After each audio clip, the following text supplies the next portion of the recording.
Welcome to another episode, everyone. Please subscribe to the channel if you have not done so. Subscribe to my other channel. The name of it, Reactionary Politics. The link is in the description. Lady Takeoff from Piru. She was killed by the Crips on her birthday. Not only that, her sister was killed along with her.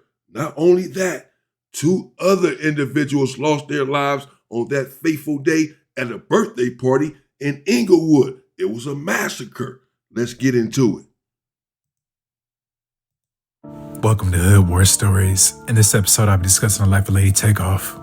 Brianna Steins was born on January 23, 2002, in Los Angeles, California. She was raised in Long Beach and went to Jordan High School. A product of her environment, she would join Mob Piru, an aggressive black gang located on the east side of Compton. Their turf covers a beefy chunk of landscape between Rosecrans to McMillan, between Thorson and Bullis, that's mostly comprised of single-story homes. But the bulk of their members reside in a two-block radius, centered in and around K Street, which is a block densely packed with apartment buildings that they refer to as the projects. Although being from this hood comes with a family-type atmosphere, girls from this gang don't have the luxury of resting in their feminine energy when their outside surroundings is a war zone. This battlefield has hardened these women into being more masculine. Mob Piru has a grip of homegirls, and Lady Takeoff was loved by her section. She was known to be active, fights, been in shootouts, and was allegedly used for setups. At a young age, she became all about her money. She connected with some pimps, hoovers, and began working the blade on Figueroa, catching dates and finessing tricks out their pockets.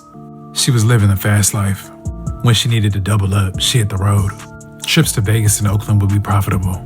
She was also involved in theft, boosting in particular.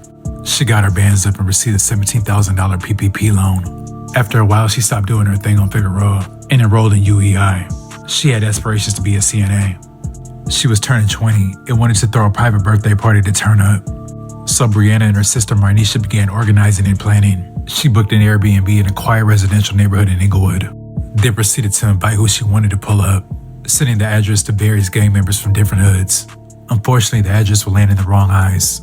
On the night of January 22nd, 2022, at around 10 p.m., Brianna's party was warming up. She had the food ready, and guests were starting to pull up. Also around the same time, two members of the East Coast Crips were across town, allegedly loading up their handguns and assault rifles. These two members were Corey Irvin and Khalil Santos, and they were a part of the shooter clique of the 11-8 East Coast Crips. Allegedly, there was some wolfing back and forth on Instagram between the Pirus and the East Coast Crips, stemming from a social media post. Apparently, the intended targets would be at the party, and they wanted to send a big message. Back at the party, Brianna, her sister Marnisha, and friends were drinking, vibing, and having a good time. And as we know these days, and this happened in 2022, I believe, and I remember when this happened. And of course, social media has really been detrimental in a lot of ways in the culture, particularly in the gang culture. People dropping their locations, people arguing, going back and forth on social media, and then it really turns into something deadly, as is pretty much the case here. I mean, you're already enemies, you're already opposition, but they're woofing at each other back and forth on Instagram. And then, sending out these messages or posts or what have you, saying that I've seen this before. Tan the God, sending out posts or what have you, the female rapper, and saying that she was going to be at this event or what have you and show up, and they came there and killed her. And, it seems like something similar along those lines, similar situations, period, all abound, where people send out their location, send out posts saying we're going to have a party over here, come over here, or what have you. And then shit goes haywire. So at any rate, there you have it. Young woman, she was in the street. Lady Takeoff from Mob Piru, according to this narration, and working on Fig and what have you for a time. But she was turning her life around, had turned her life around, started going to UEI, so some sort of college or trade school, and was had aspirations of becoming a CNA, a certified nurse's assistant, and just was having a party now. It was out of the street, apparently, in school. And, wanted to celebrate her 20th or 21st birthday and invited some people, posted it on Instagram. Here we go. She was going back and forth with some dudes from East Coast, apparently, allegedly, supposedly the dudes from East Coast, whatever, loaded up some weapons. Now they're on their way. Time. But at around 1:27 a.m., Corey Irvin and Khalil Santos pull up to the Airbnb address in their vehicle and park around the corner on Hargrave. They exit their vehicle, then creep up to the home. In the driveway of the house, they begin shooting. They then bust down the door and unleash a hail of bullets. Over 100 shots were fired. Brianna was shot and she dropped dead. Her sister Marnisha was also hit and she too dropped dead. Their friend Terrence suffered multiple gunshot wounds and he died on the spot. His cousin Jaden was also shot and later died at the hospital. A fifth victim was also struck by a bullet and was in critical condition, but he ended up surviving. Witnesses describe it as a scene out of a horror movie. Yeah, a scene out of a horror movie. Over 100 shots were let off. Damn, so they came in the driveway, whomever it was, put up in the driveway, jumped out, started shooting. Apparently had some choppers. Start gunning shit down inside of the house. And then said, this ain't enough. You know, people probably hiding under the bed and what have you, under the couches. And we don't know who we hitting, if anybody. Let's get in there. And when kicked in the door and made their way in and then started letting off shots while everybody's right there in close proximity and where they can get to them, clearly, unalive 4 of them, her sister, their friend or what have you, and his cousin. And a 5th person was hit, but fortunately survived. A straight massacre, 4 people. And they all were young and just, oh, man. After they committed the massacre, the 2 men walked to their vehicle and fled off into the night. The scene of the quadruple homicide was filled with blood, bullets, and anguish.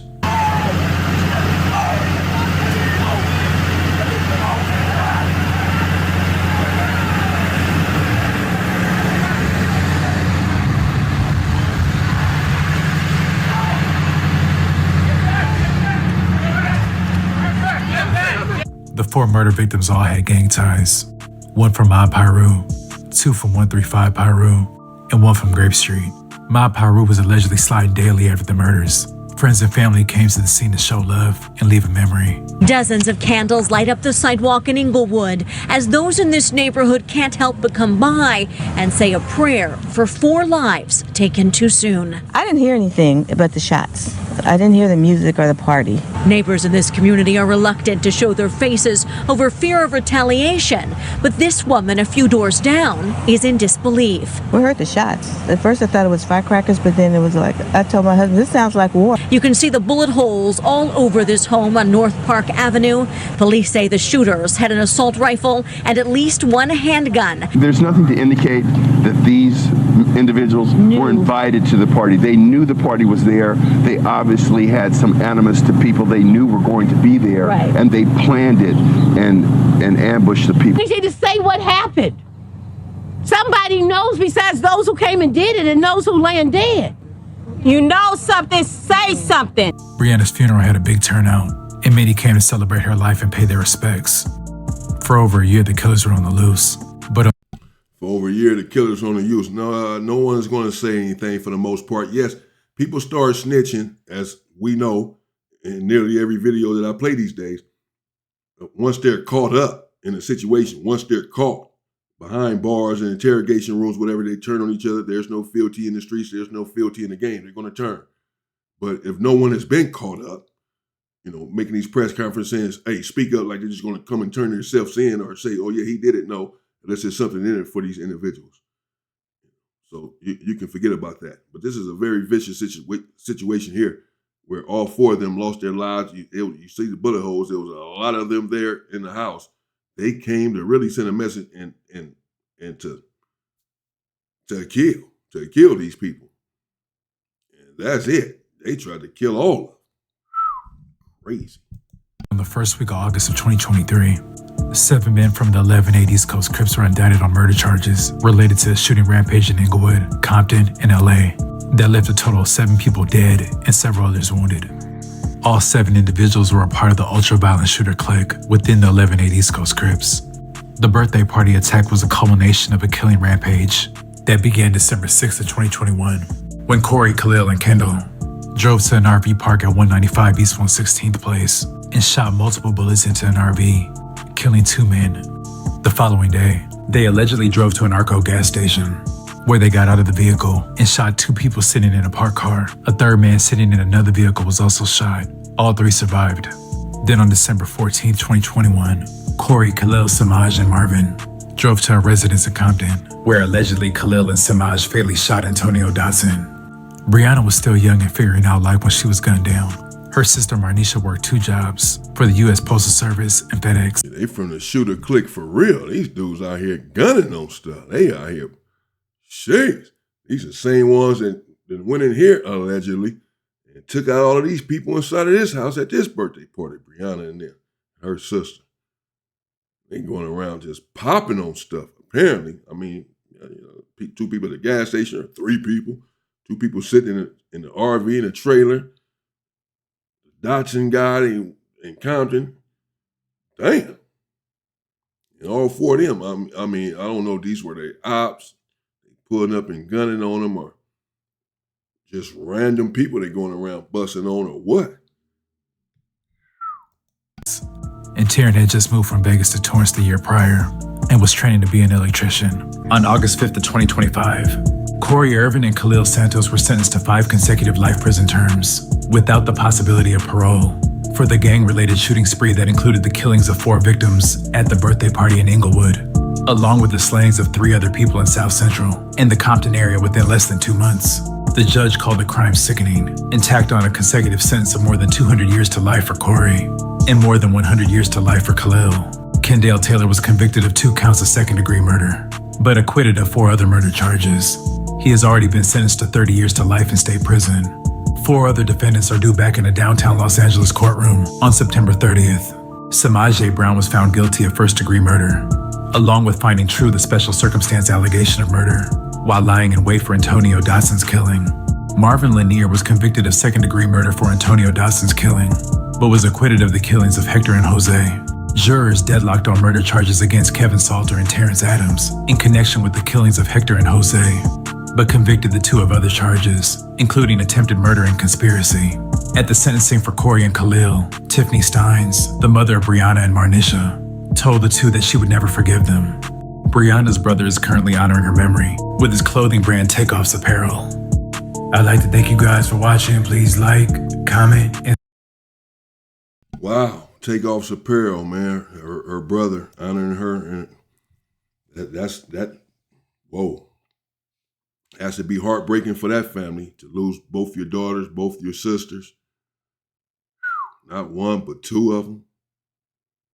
And at the same time, same day, same night, they were together in the same violent way. Oh man. That's tremendous. They hasn't been that long. They're never getting over that.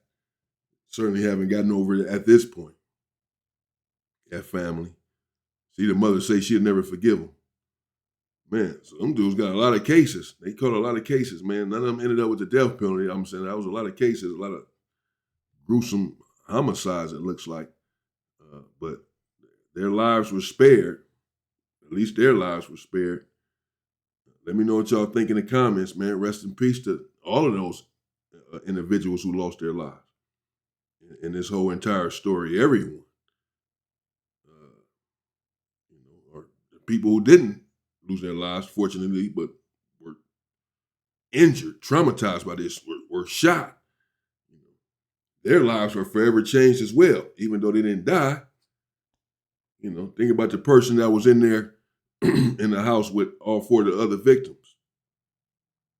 What is this person going through? It probably has survivor's guilt, reliving that night, every night.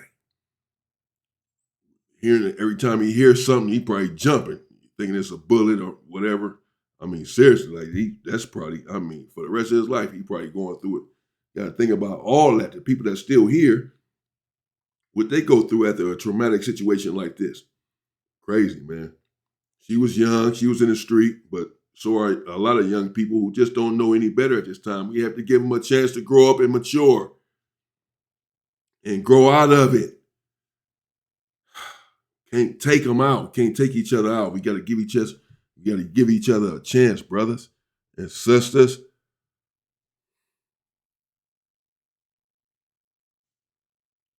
Rest in peace to those individuals.